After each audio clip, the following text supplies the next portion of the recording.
Hey guys, Keaton here from TechSmart, and today the Apple iPhone 5S was released, and I have a few questions for it. I have the space gray model right here, but how does it handle water? Some phones are waterproof like the S4 Active, but how does the iPhone 5S pair in that category? So without further ado, here's the iPhone 5S versus water test. So just to verify the validity of this device, as some people might think it's an iPhone 5 running iOS 7, I'll go in and lock it with my fingerprint here, and it does that absolutely seamlessly. So let's get kerplunkin' and see how it does with the water.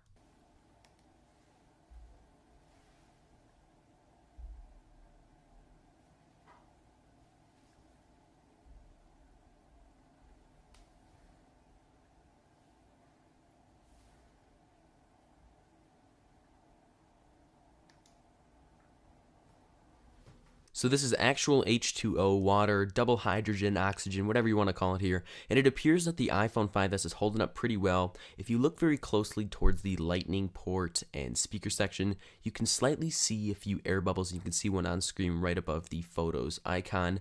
So that'll let you know that the water is getting in there, and when water goes in one spot, air has to come out the other. So that's why we're seeing air bubbles right now, and that was a pretty good indication to me that this phone was done. You see the blue screen right there, and that's when you know your phone's pretty much over it. The water's hit the LCD port, and all connection is just lost between the phone. And I kind of knew this would happen, but I wanted to see how it would fare. So just taking the phone out of the water to go and inspect some of the graphics that we're seeing on the display, we see a few lines, and at the time of recording this, holding the phone in my hand, it is getting uber hot. Like, it is hotter than an iPhone should be, and the only explanation that I can see is the water has hit the battery, and the battery's acid is just starting to corrode the phone from the inside out. So yes, the phone is completely done, but it'll be a nice trophy on my desk to let me know that the iPhone almost survived. So after seeing parallel lines for a while and seeing a white screen, I started to think to myself, maybe, just maybe, this might work. And then all of a sudden,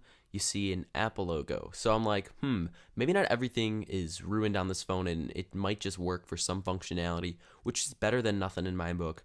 But as the logo boots up here, you'll start to see the screen just slowly fade away, and you can see some white corners at the bottom right now. And it was kind of cool to see at least it doing some animation, but then you get the gorgeous blue screen, and then, yeah, it just goes downhill from there, and it won't turn on again. Thank you guys so much for watching this video on the Apple iPhone 5S versus water test. If you guys enjoyed this video, go ahead and give the video a like, as it lets me know this is a piece of crazy content you want more of. And also go ahead and subscribe to be notified when we produce a new crazy video on what we go ahead and put the iPhone 5S through next. Finally, we lost a friend today. We lost the Apple iPhone 5S in space gray. We'll remember it forever, and it'll definitely be a nice trophy on my desk to go ahead and let myself know that's what happens when you put an iPhone in water. Thank you guys once again, and I'll see you in my next video. Bye-bye.